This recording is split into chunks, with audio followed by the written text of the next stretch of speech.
Good evening, everyone. Welcome here. Thank you for joining us for another inner hour tonight. Hope you've had a good weekend so far, and I hope your coming week is good. So, tonight we're still continuing with the Love and Fear series. And, oops, hang on a second.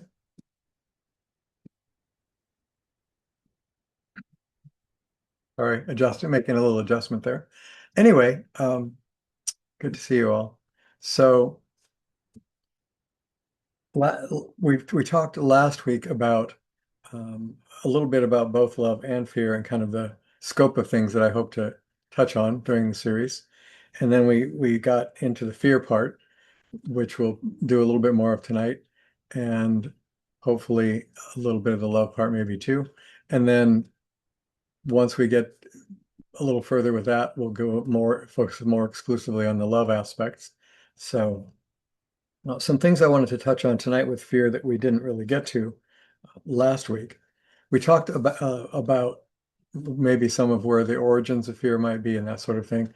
We also talked about the sort of physiology of fear, what happens in the body when we're submitted to fear, the changes in the brain and body chemistry and internal systems and so on, how that works.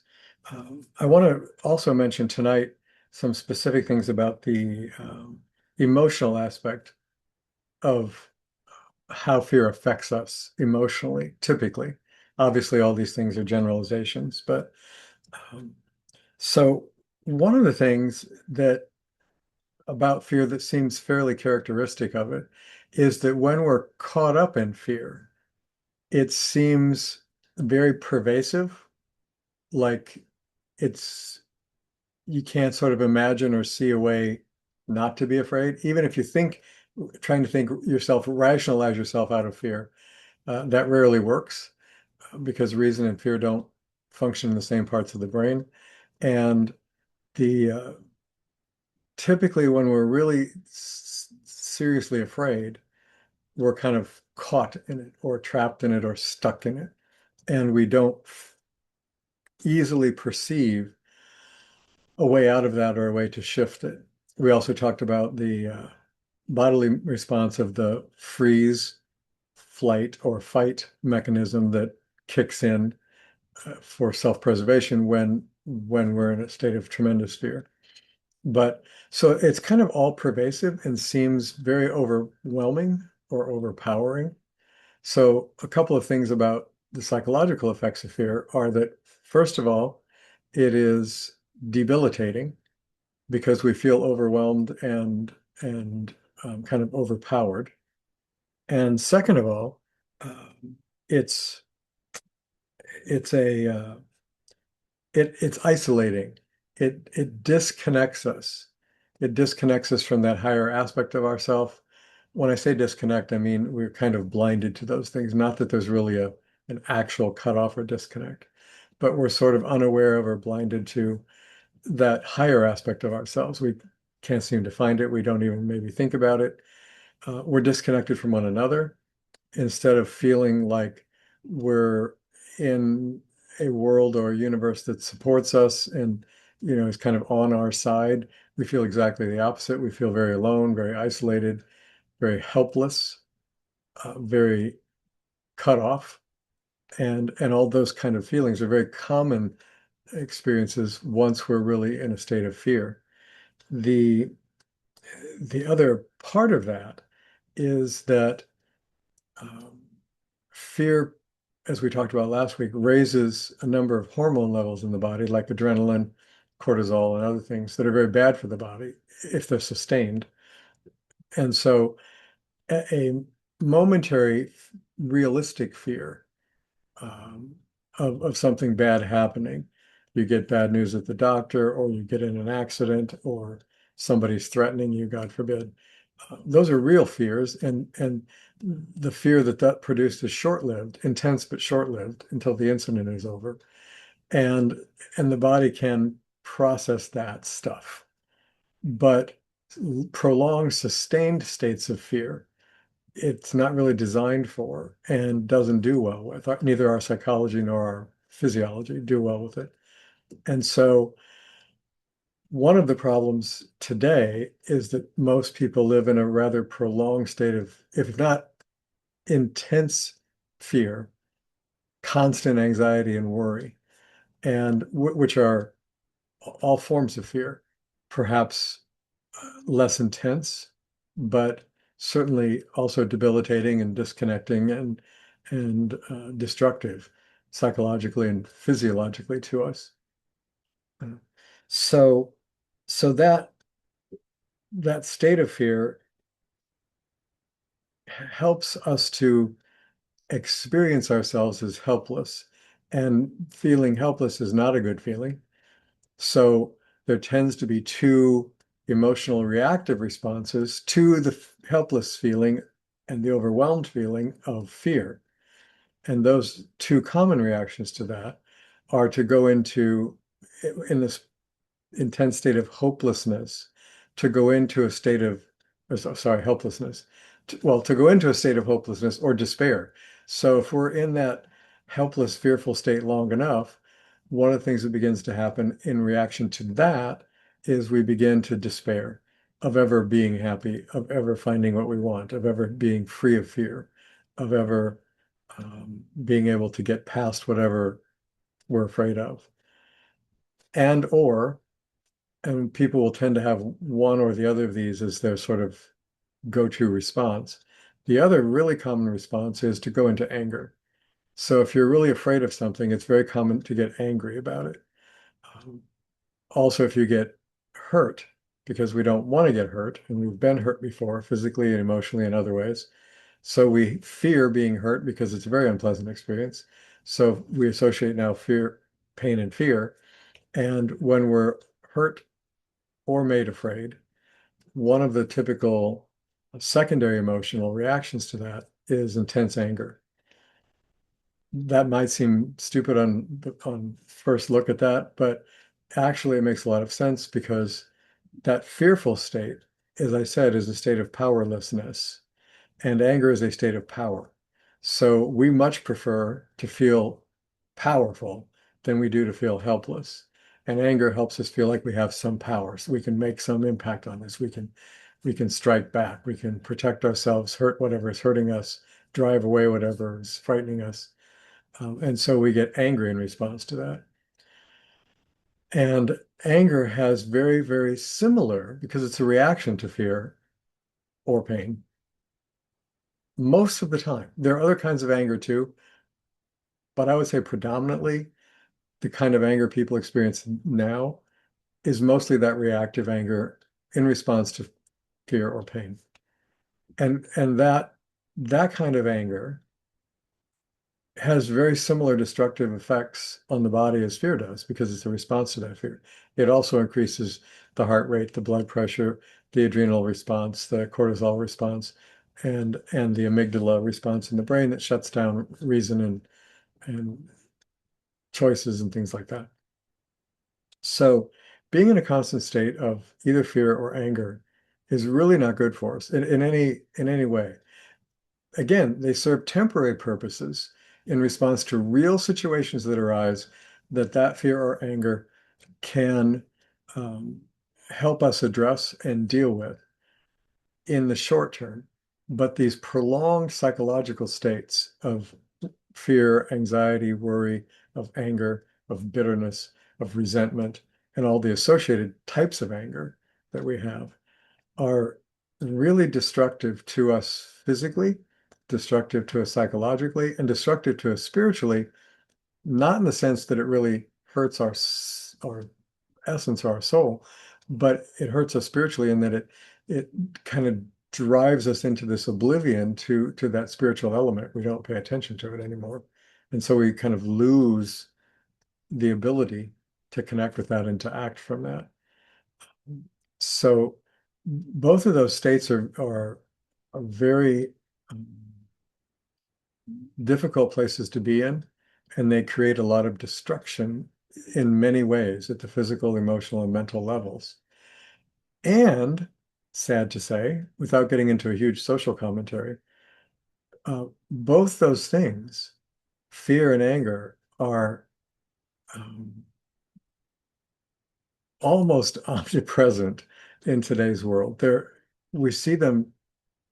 It's very difficult to turn on any kind of a screen that connects you with the world, whether it's the internet, social media, news media, advertising media, entertainment media, without being exposed to a tremendous amount of fear and anger going on in the world. And ultimately, fear and anger also produce violence, which then increases the fear and or the anger, which then increases all of that. So it's kind of a self-perpetuating negative cycle. And the world, from my perspective, is very much in the throes of that right now. And a good part of the world lives under that dominion of that fear and anger and all in all its various forms. So I think that's a significant thing to be aware of. And the last piece of that, and then I'll kind of open it up again for whatever you might like to share or ask.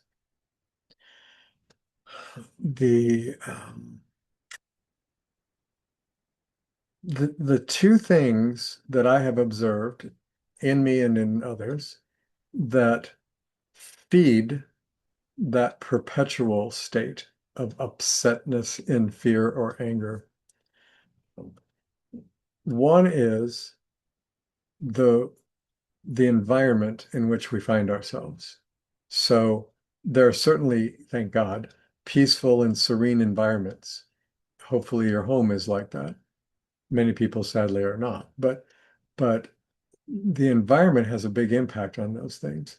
If we are for any length of time in a serene, safe, beautiful, comforting kind of environment, whether that's a physical environment, like a beautiful place that's very lovely that you enjoy being in, or an environment in terms of your circle of people, family, friends, spiritual community, that you're in an environment there where things are peaceful and serene and you feel safe and cared for. Being in those environments goes a very long way to diminishing the impact and presence of fear and anger in us because it's not surrounding us and it's not constantly being fed. So environment makes a big difference. And while we can't control our environment 100%, we have a lot of choice about what environments we put ourselves in. We have a choice about what we watch on TV, on media, on how we watch things, streaming services. Uh, and so exposing ourselves to shows, whether they're real shows like news things or whether they're entertainment shows like movies or documentaries that focus very heavily on frightening, violent, angry conflicts of one kind or another. That doesn't do much to soothe us. Um, and so what we read, what we expose ourselves to is part of the environment we're creating that we can control. So we can change that part. The other thing that fuels all this anger and fear is our own imagination. And it's probably the most powerful element in all of that. So if the external environment is frightening, and then we think about all of the possibilities that could happen given this frightening environment, and then we start imagining scenarios that aren't happening but could be, that might be a realistic um, outcome of some of the conditions we're witnessing, then we get more afraid, not because it's actually happening, because it might happen, or we could imagine it happening. And so we get even more afraid. And so, again, I don't know anyone that I would consider could 100% control their imagination, but certainly we can develop more skill with it and more mastery over it than most of us probably demonstrate. And instead of being so overpowered by our own mental images that we're creating, often in response to something, but still we're the creator of those. The images, the kind of images that we hold on to and repeat and replay for ourselves over and over again in our minds, those we do have control over.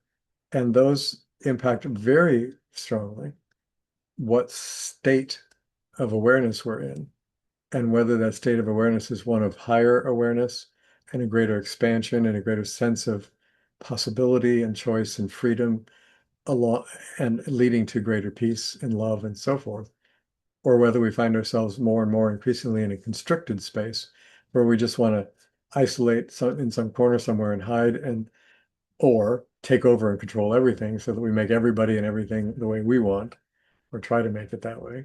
So the control factor is another factor that we'll get to later in this series, which is, as you all know, an important part of our spiritual journey right now too. So, so those are some of the kind of psychological, I think, aspects of the effects of fear on us that we didn't get to so far. And all of those things we've mentioned, the presence of love around us, and especially in us, is the healing for those things and the offset for those things, which we'll get to in much more depth, hopefully, in this series together. But we're kind of first exploring this, the dark side, so to speak, the difficult parts that we face, and what to do about them. And understanding does help. So anyway, I'll stop there. Liz, go ahead. I have to find my unmute. You did. Good job. Yeah. You were talking about if we spend time on the internet, kind of being aware Mm-hmm. of what kind of sites we're on and how we're responding to those sites.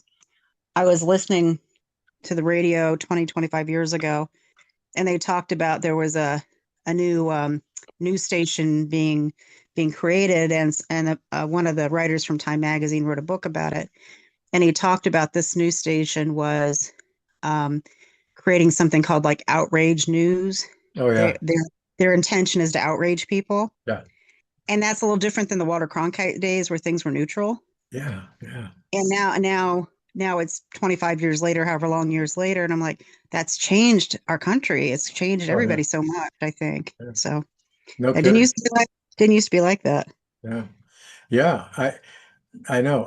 And the idea that somebody is intentionally doing that is in some ways kind of, I mean, it's not shocking to me anymore because it's just so evident that so many people are doing that now. But, um, but yeah, that's again, 25, 30 years ago, certainly when I was a child, much longer ago than that, um, it wasn't that bad things weren't happening, but the kind of intentionality of getting everybody outraged and all worked up was just sort of, would have been considered kind of insane when I was growing up. I still think it's kind of insane, but yeah, that's a really, I was not aware that somebody had intentionally, like Time Magazine, like you're talking about, had done an article on somebody setting out to do that on purpose. But I believe it was a writer who is no longer with Time, but like took the year off to yeah, do the research yeah, and to work with that particular bunch of people wow, and like okay, and so anyway, that's yeah, it's unfortunate we don't always know I know. what other people's intentions are when we're visiting a site or watching something or Oh, for you know. sure, for sure. Yes, I know a number of, well, I used to know a number of people who were writers for newspapers back in those days, and the print newspapers back in those days, and they talked about how their editors or chief of staff or whoever it might be were making sure that when they wrote stories, that they used as provocative of adjectives as possible to present something to make it seem more intense. There was an accident today on Elm and Maple Street where John's car bumped into Sally's car versus John roared through the light and smashed into Sally's car, and those kind of things. So, but they were intentionally doing it even then. So, anyway, God thank you bless for you. God bless you for your tame version of what's happening now that. in our innocent days. Yeah, yeah, yeah. Well, I Um, mean, maybe not everybody, I'm sure not everybody grew up the way I did. I was very fortunate in many ways, but it was a much more, it was a much more innocent time in many ways. Certainly there were a lot of serious problems, but much more innocent time in many ways. So, I feel I have thought this many times and I'll be quiet again, but I I just feel so fortunate to for me, this is not an indictment on anybody else, but I am very grateful to not be growing up right now. I'm very grateful. This is not my first encounter with the world. So anyway, I feel the same way, and I'm very grateful. I didn't as a teenager I didn't have access to the internet and all mhm. because I have very little self control, you know, Uh, as it is, and that would a friend and I were just talking about this, like when we get together as a group with you or get together with a group as a group with Jim and Brian, we're able to focus. mhm, Those of us typically are able to focus, mhm. but it's so unusual Yeah, not to have extra devices yeah. and all Oh, that. oh yeah, yeah. Wow. So, and the other quick thing I was going to say, and this may have nothing to do with nothing, but I appreciate the fact that when I was I was a kid in the 70s and 80s, we had three or four news stations, Yeah, so yeah. we all had kind of a common reference to many Mhm, things and mhm, less TV shows and all that. So that I think that was more uniting in the country for mhm, us. mhm. So that had a benefit, whether anyway. I Yeah. appreciate that we had that at Well, that time. yeah, growing up in the 50s and 60s, we didn't just have three news stations. We had three stations, period. There were only three networks. That was it. So whether it was news or entertainment or anything else, there were just three. They had three choices on your dial, and that was all there was. And it was a dial back then, which is shows you how long ago that was. Anyway, Did, did you have to walk across the carpet to turn the channels? absolutely. Yes, Okay. absolutely we Okay. did. And it was Okay. black and white. There was no Oh color. my God. Oh my Yeah, God. seriously, seriously. Yeah, Anna, go. Thanks, Liz. Anna, go ahead. Liz's comment just prompted me to, made me think about something, is that if you are going through the internet, they have all these algorithms now. Yep. So focus on something fearful, or if you focus on something negative, then you become bombarded with it. Mm. And it's sort of like the way fear works. Yes. Yes. When Yeah. you have fear, then you get more fear, and it's like accelerates or ang I've noticed myself if I'm going through something internet, especially if it's political, I'll start out and it'll be, oh, this is what the news is, and then another thing will come forward, and then I just slowly start steaming and steaming and steaming because it's just streaming at me from Yeah. everywhere. Oh yeah. Yeah. So just starting it is just opens up a whole stream of issues. It sure does. And that's a really good point. That's how fear works. The more we open up to it, the more it streams in. Yes. Hmm. That's a really, really good point. Yeah, thank you. Um, all right. Anybody else? Oh, Allison, hi, sweetie. Hi there. Um, So lovely to I see you. Thanks for turning on your those of you who have cameras on, thanks. I love it. I oh love seeing people. well, I was yeah, I've been outside all day and it's like 28-mile-an-hour winds and it's like I wasn't sure I was gonna do that, but it's like okay, I got far enough away that okay. Um, there were just two quick comments. I could go into lots of these things, but this really strikes a chord. There's two things I'm doing that is helping me not get very deep into the fear space, Good. although I continue to be deeply concerned Mm, about where we are as a country, about what's happening with people, the mhm, level of anxiety and fear mhm, in all of us mhm. is just so high. Yeah. And there was a very disturbing statistic in the one kind of it's an amalgamate, where they bring Yes. aggregator, where they Yes. bring all things together, all Right, these right. different things together. But a poll, and this was either on NPR or one of the others, but it was very sad that like 60% of Americans now believe that the other people in this country are basically bad. Oh yeah. Oh yeah. But anyway, so to not dive into that, there are a couple things that I found really helpful. I cherry pick news. Hmm. I only go to sites that I know are run by real journalists who actually care about the truth. Hmm. And then I pick and choose. I don't read everything. I might read the headlines, but Hmm. I don't necessarily go in. And I don't do any news streaming where they, like the Liz talked Right, about right, that you just get bombarded then with some of the really bad stuff.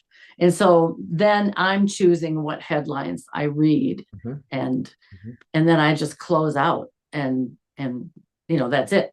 Yep. So I do really edit and really limit. Now there are things I don't know about, but I can only take so much I and know. maintain, who I am and who I want to be. And, Yeah.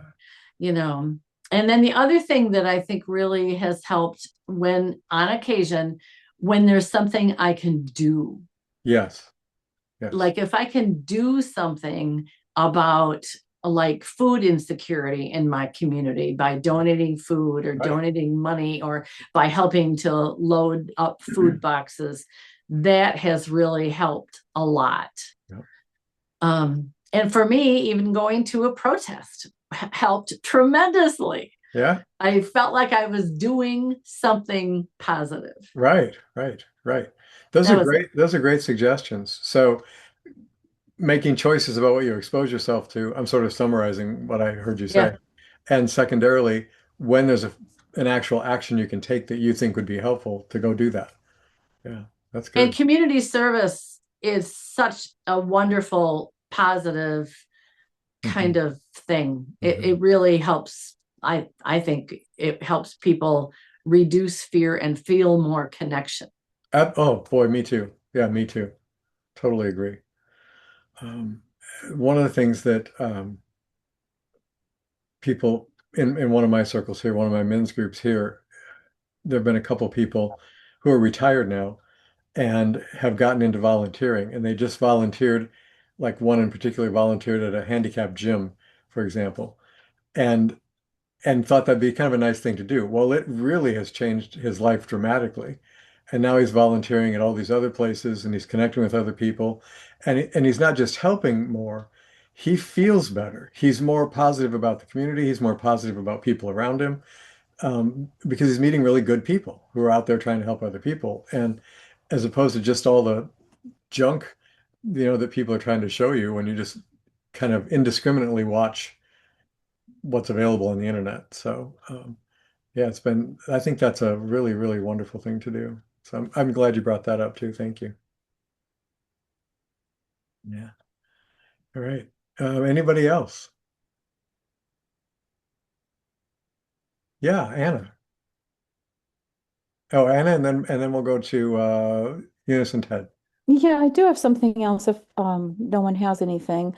I have a question about people that are drawn to watching horror shows or violence and what that means and what that does for them. Mm-hmm. And also myself, I tend to like murder mysteries.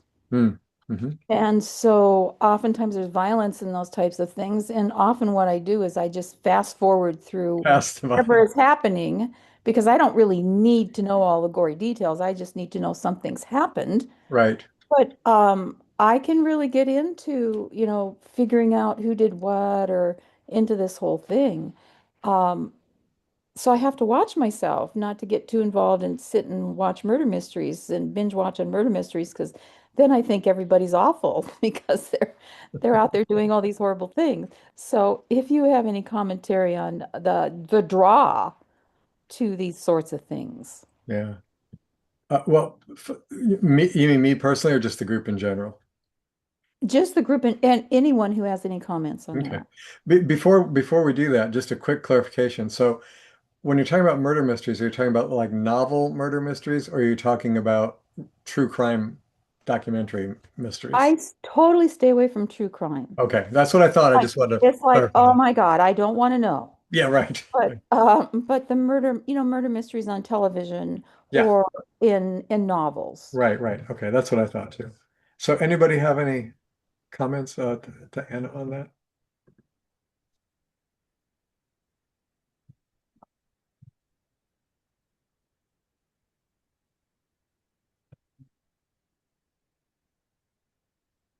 So far, I'm not seeing any. So being a fellow murder mystery-ophile, Oh, good.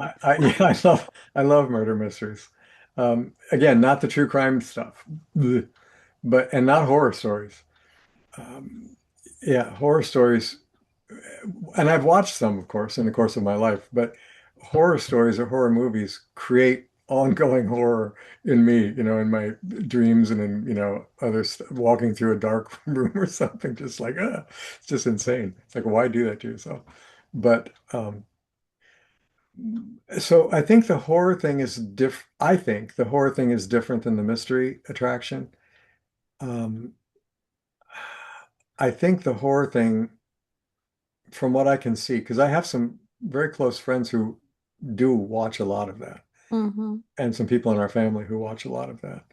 And from what I can see, and of course I could be wrong, but there seems to be a couple components to that part, the horror attraction.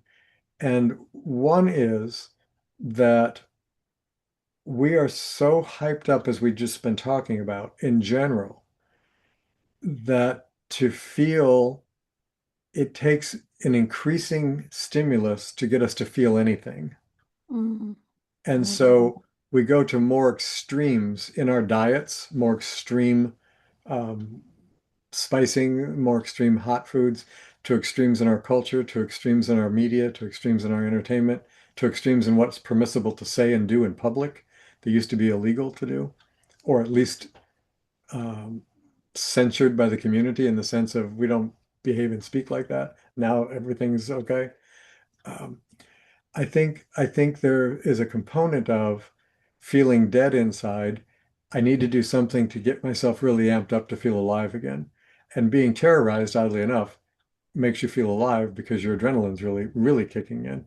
But you're choosing the terror, one that you know actually can't hurt you, as opposed to being in the constant anxiety of real life terror of everything really can hurt you.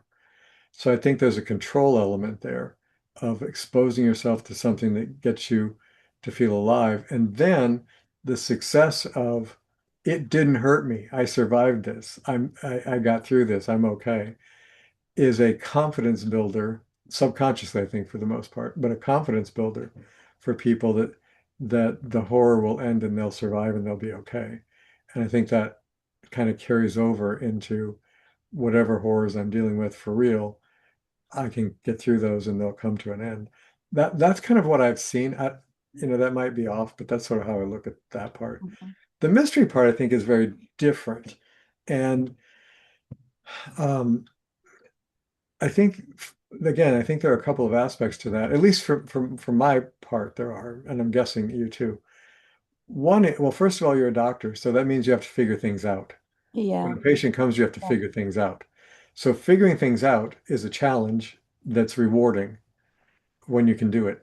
And I think murder mysteries are like this engaging, harmless challenge of trying to put the clue pieces together and figure it out.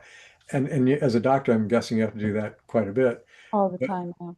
yeah, but certainly just as a human being, isn't that what we're doing with our life? It's like we're taking all these Trying little to figure it out. clue Yeah. pieces and trying to figure it out. So I think there's an innate attraction to figuring out how things work. And whether you do figure it out successfully in watching the TV show or reading the book, or whether you don't, it at least is revealed. So whether you figured it out and you're brilliant or you didn't figure it out, but it's now shown to you, the answer comes forward. And wouldn't it be nice if we could push a button in our life and just like fast Oh, forward and say, I want to get to the part where the reveal happens, you yeah. know? Read a book where you're supposed to be going. Yeah. Yeah, yeah, exactly. Go to the back of the book and see where what Right, happens. right, Read the right. last page. Right, right. So I think it's kind of a natural for me, it's kind of that natural inquisitiveness that we have about how things work and figuring them out and enjoying the process of it. And and perhaps enjoying the process of exploring the mystery in a novel or a TV show, maybe is in some way strengthening to us to kind of enjoy our own mystery more as opposed to being so stressed that we haven't figured it all out yet.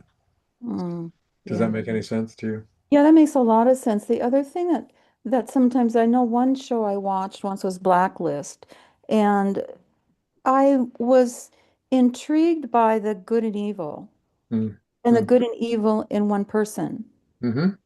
and how that was reflective of us, but the drama was taking it to a dramatic, Yeah. extended view. I Yeah. it made me think more about that spiritual idea of who is good and who is bad. Right. Why are we saying that what that person did was bad, and maybe it wasn't bad because of the motives it did. So Mm. it like opened up a whole kind of Hmm. thinking process for Hmm. me Hmm. Yeah. of like who is judging what's good and Yeah. bad. Yeah. Right. Right. And that whole as we've talked about in the series we did on good and evil, and we've talked about from time to time in different things here, uh, I think that whole good and evil paradigm Hmm. is is one that humanity has been exploring for as long as it's been self-conscious. Yeah. And I think many of us, and you and I would include in that, and several of us here I would include in this, for a number of years, we've been involved in a spiritual arena that has taught us there's no such thing, Hmm. that there's nothing right and nothing wrong. There's only choices, and there's no good and no evil. Hmm. And so we've kind of been um, discouraged from seeking to understand that because we're sort of told it's fruitless, and if anything, it'll just get you more caught up in the duality. So don't just, it doesn't exist as such, so don't worry about it. And there's a kind of an appeal to that in the sense that we're isolating ourselves in in a what I would consider a fantasy of well, there's no such thing as that. When all of our life experience tells us exactly the opposite, there absolutely is such a thing as that. And so we need to pay attention. And we need to pay attention to, within ourselves, not just finger pointing, like you're saying, those people are evil, but pay attention in ourselves of what impulses we're yielding to within us and which ones we're not, because we have those good and bad elements in us. And by refusing to recognize that we have any of those in us, we then start justifying all the bad actions and bad speech we make as some kind of good thing, because there's nothing bad in us. And that's my experience of that is that it's more productive to try to look at life as honestly as we can. And that includes that it has a dark side to it, wherever and why ever that happens.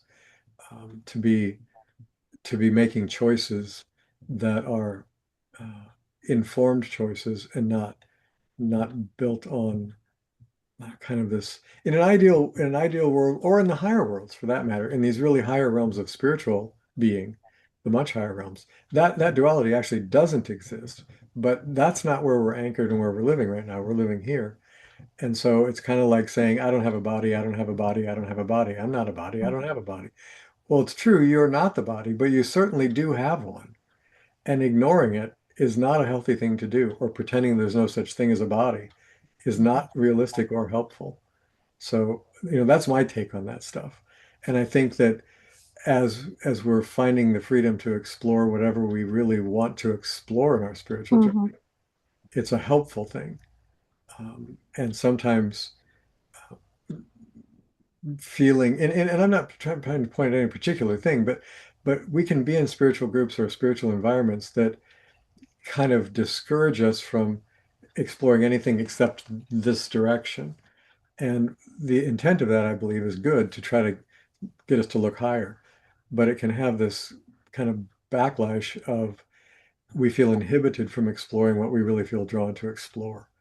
And that is a repressive thing that ends up not being good for us. We should feel the freedom to explore wherever um, that inner aspect of us is really pointing us to look, and not be afraid to look there.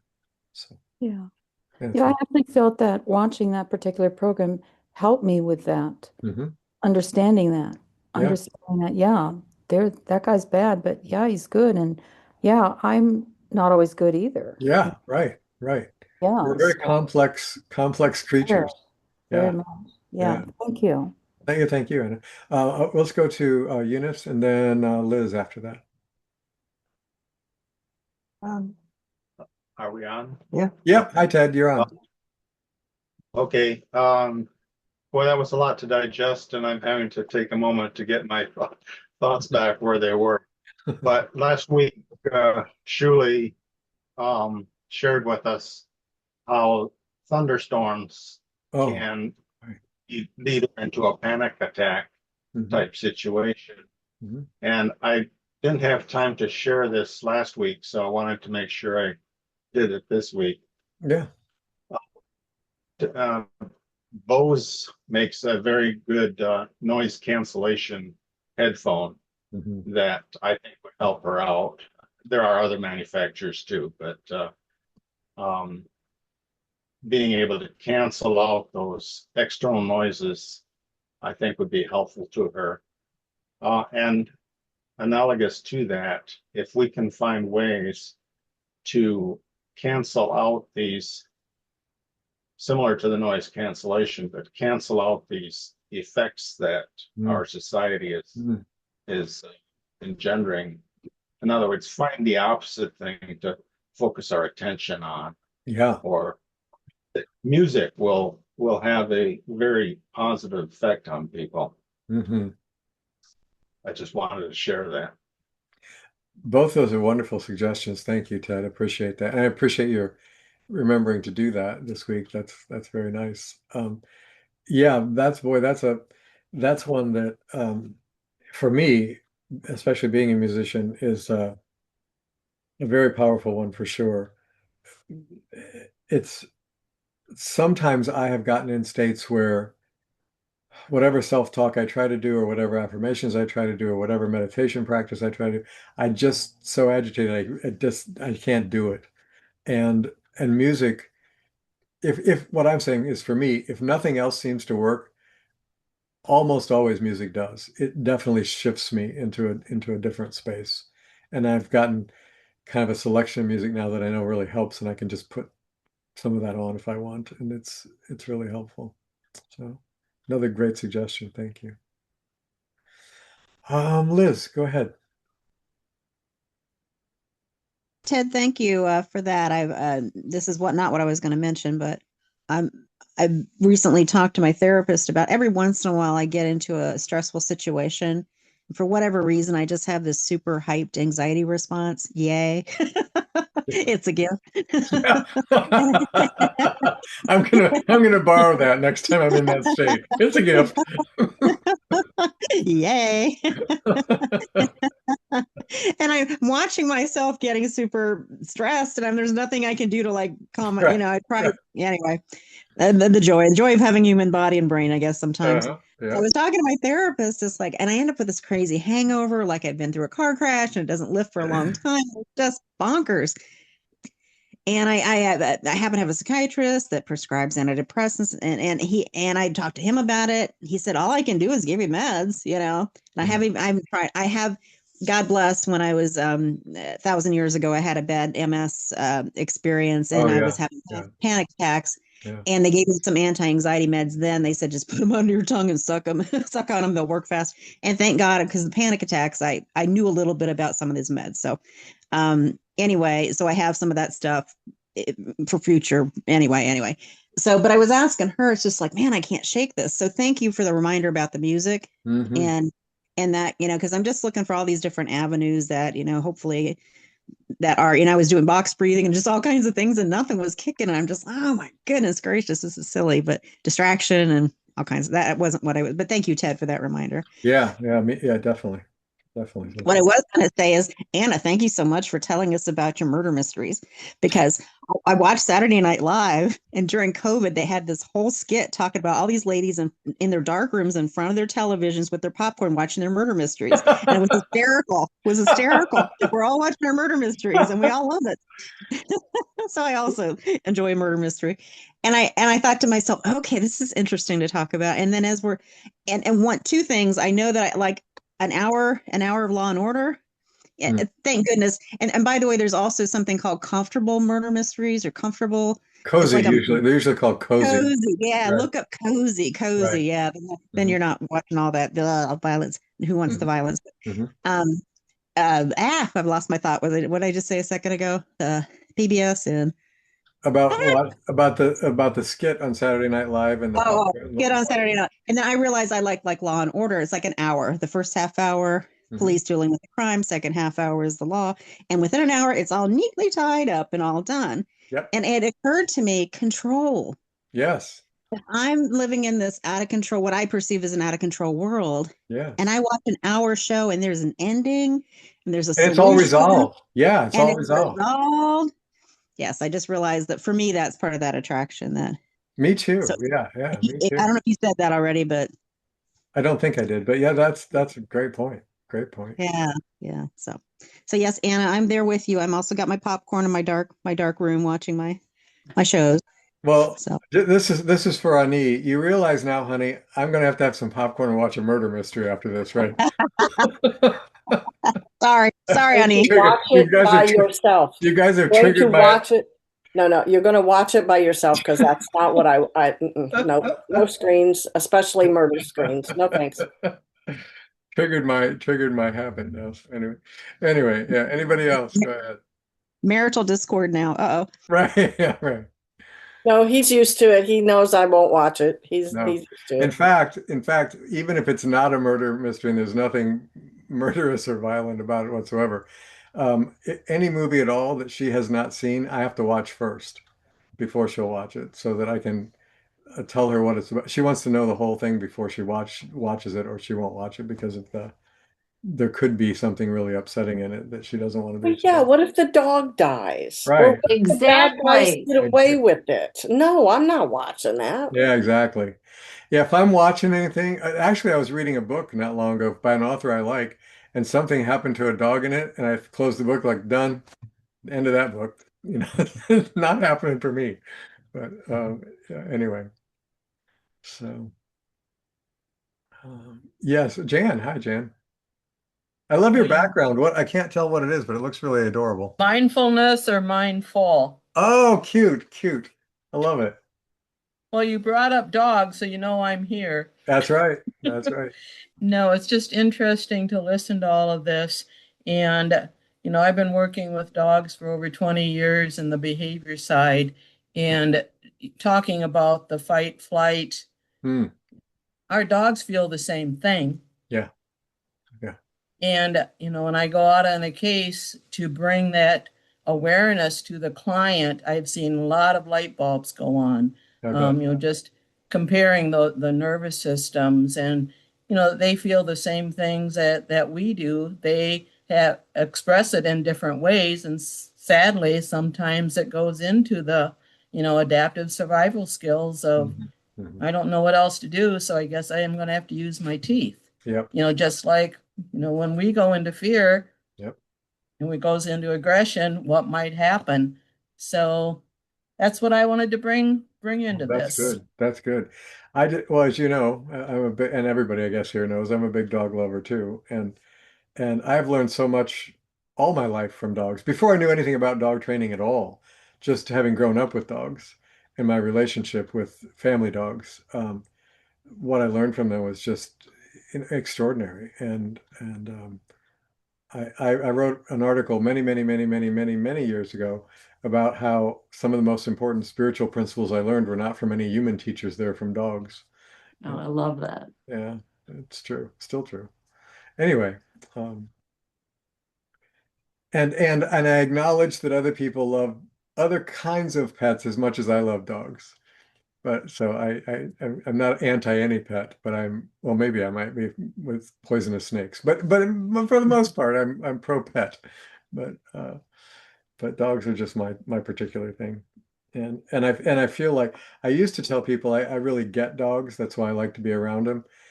And there's some truth in that. But I think the bigger truth is dogs really get me, and I feel like they do. They understand me, and they get what I'm feeling, where a lot of times people don't. So it's very reassuring to me to be around dogs and they never lie to you, and they never let you lie to them about what you're feeling either, because they see right through that crap. But anyway. Anybody else have anything you'd like to share tonight? I have one more thing I can bring up if not. Okie dokie. Stephen, I had kind of a question. Sure. As much as I'm doing my editing and trying not to get overwhelmed, the facts remain that pretty much the whole world is having a great difficulty right now. There's a reality in this world that we're all living in. That's right. And we are reacting to despite our careful editing. Yeah.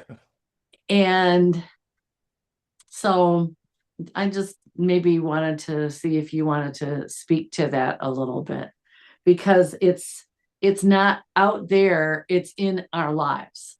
I can't talk to anybody in my life, or even, strangers in the grocery store, and these things aren't so present with Right. everybody. Yeah, it's ubiquitous. I mean, it's really pervasive everywhere now, and so yeah, yeah. So here's what I'll try to say about that, and it may open up kind of a can of worms that we need to get into more next week. But so again, my perspective, which is limited and flawed, so I want to acknowledge that, but still, this is my perspective. I do not adhere to the idea that the only reason we think things are much worse is we see much more of it now than we used to because of the 24/7 streaming services and media and all that. So we're much more aware of terrible things than we used to be, and that's why we think it's worse. I think it is absolutely worse than it used to be. And yes, we are bombarded with it much more often, so we stress out much more about it. And doing things like you're talking about, the selective monitoring doesn't really fix the reality of the situation. Exactly. It simply preserves our sanity in the midst of it, or at least as much as we can preserve it. The reality, what I I'm just going to say this, and nobody has to agree with this. The reality that's happening right now is in the world is not only a consequence of media, all media forms. I don't just mean, just any electronic form of communication. It's not just that advertisers and politicians and news people and entertainment people are trying to elicit uh, agitated responses from us so that we make more clicks, and then they get more advertisers, and then they get more money. It's not just a money greed thing that's happening. It's not just the right versus the left side. It's not that. There is right now a gigantic struggle with the forces of evil on this planet. And I know that's cliche and old school and nobody believes that crap anymore, but that's actually really what's happening. And it's not welcomed to be talked about anywhere, so I rarely talk about it, even in my classes. Sometimes we touch on it a bit, but it's huge. It is a huge influx. It's the biggest influx since the Nazi regime in World War II, and it's bigger than that, actually, energetically. And it is it's starting to move from energy into form. It now has several groups and several people that it controls, and and they're doing inhuman and ungodly things as a result of being controlled by this force. There are things that can stop it, and they have stopped it before. At a physical level, I'm sorry to say this, but at a physical level, it almost always takes violence to stop the violence. No, Hitler was not stoppable by appeasement. He didn't get stopped by prayer. He didn't get stopped by pleading. It took force to stop it. And in the history of our planet here, this planet with this humanity, that has always been true. That's what has ended up stopping the out of control violence by the evil forces is greater force. But aside from that, which is also unpopular, the only thing that will stop that is ultimately not great individuals or great saints, because they make a huge impact on the course of the world. But humanity has to make a choice. Humanity has to see the difference between good and evil, clearly see it. And boy, it's getting really clear to see. It's getting hard not to see it. So when they see it, and this is also hard to believe, but there are souls that see both and choose the dark, choose the evil. They choose that because they feel like they will get more power from that. And in their state of fear, they want more power so that they have more control, so that they don't have to be so afraid. And the evil side uses fear as a tool to get people to come more to their side by promising them greater power. And good doesn't promise power. So there's a choice that's being made, and it's not determined yet. The outcome's not set. So now ultimately the outcome is set. As far as our souls are concerned, what happens to our souls, the outcome is set. And we have choices there. And ultimately the design for creation is also set. But within the creation, within all the small stories and dramas, with this planet or this life stream or that life stream, there are choices being made because we were given free will. And with that, we can create heavens or hells. And right now we're on a planet that's in the phase of development where it is going to choose humanity as a whole, not our leaders. Humanity as a whole will choose to move in the direction of creating a heaven or in the direction of embracing hell. And that balance is extremely precarious right now. And so everybody's on edge because it is on edge. Everything is on edge. It really could go either way.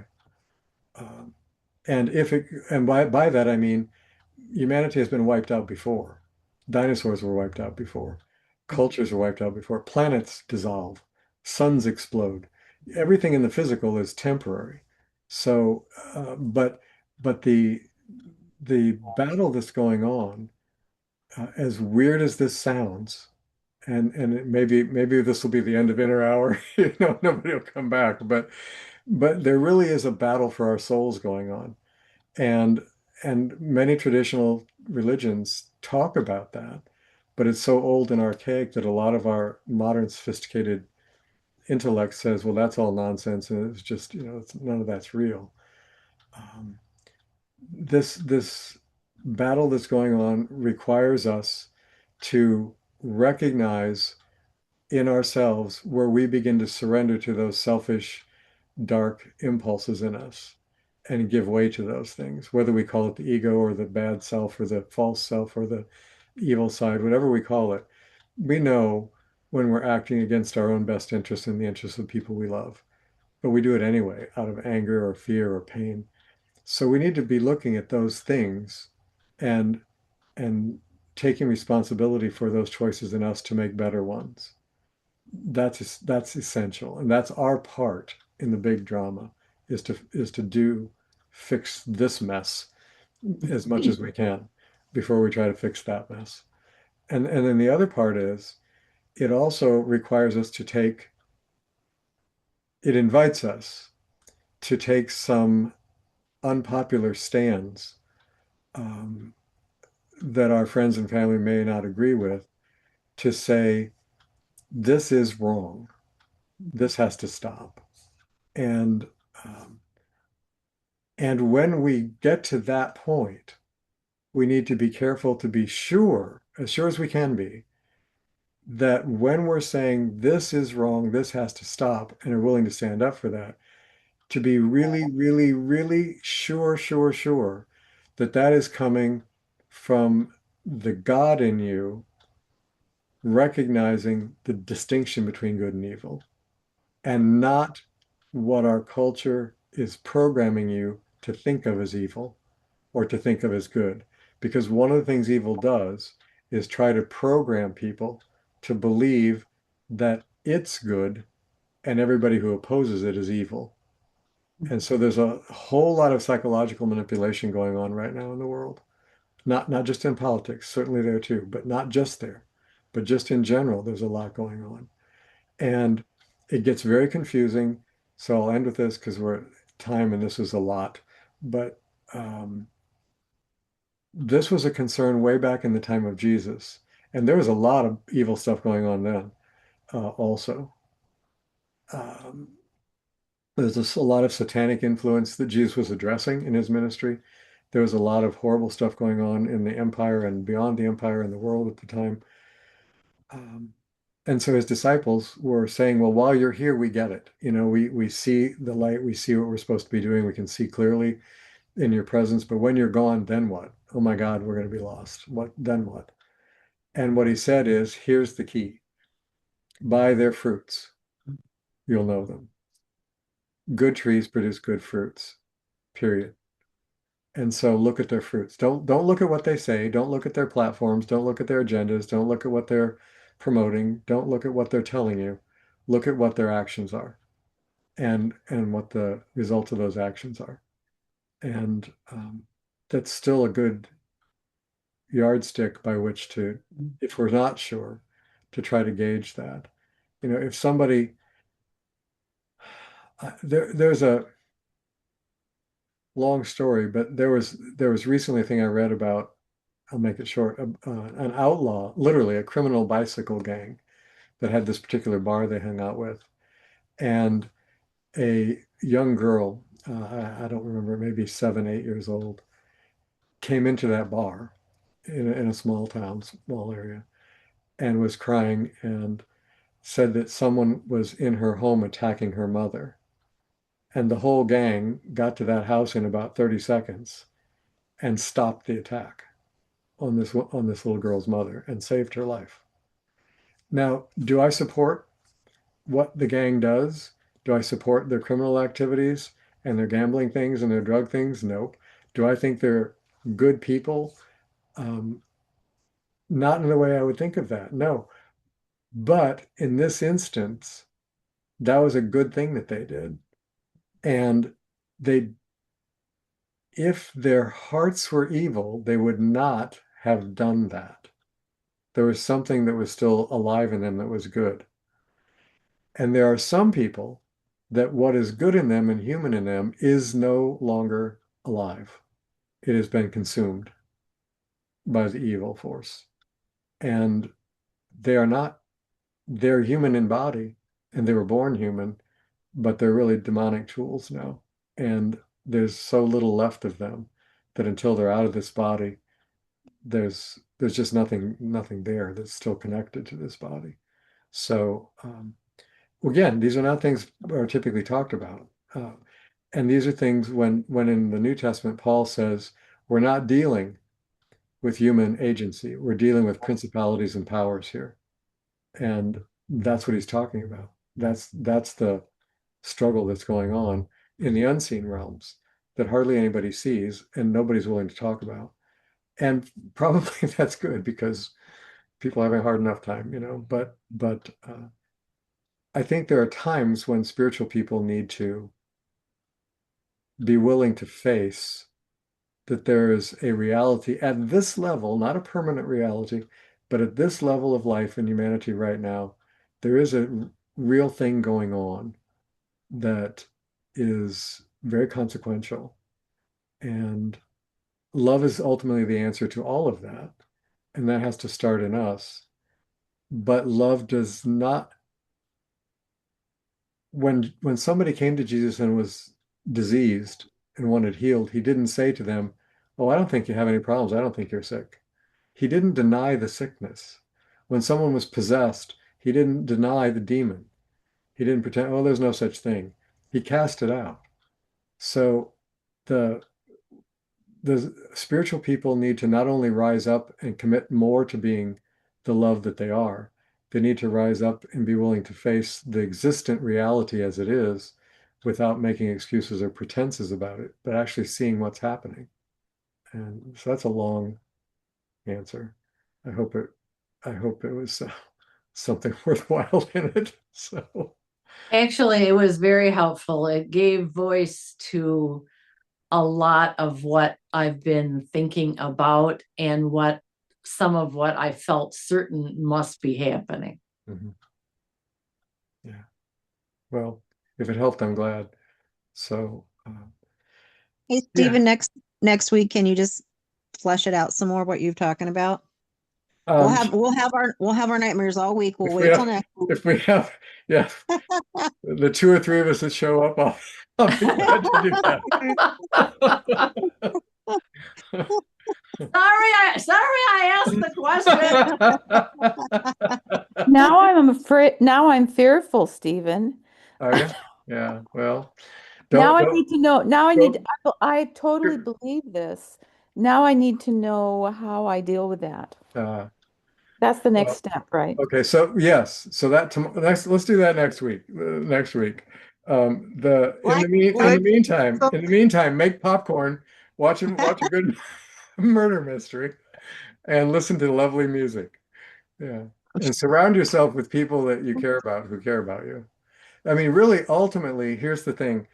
In an unstable world, the safest thing you can do is be in a community of people that care about each other.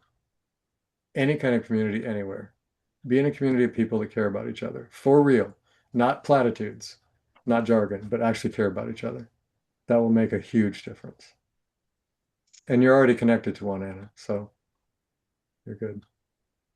Yes, yes, and I'm so grateful for that. Yeah. Stephen, thank you for this comforting evening. Thanks. Thank you. Yeah. So we'll if you like, we'll get a little more into next week what I think are some helpful responses to this external reality that we're immersed in right at the moment. But beyond all that, the one who made us didn't put us where we are accidentally. So the power of the maker that made us is with us in being exactly where he placed us in exactly the time he placed us. So we need to trust that. All right. So thank you all for this evening and being willing to listen to my little whatever that was. Let's just take a moment of quiet and invite that spirit of love to come more fully present in us.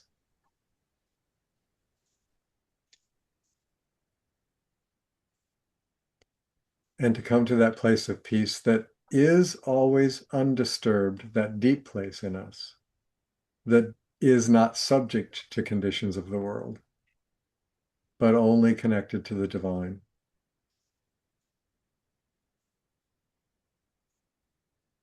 And may we turn to that peace more often and help others to find it more willingly.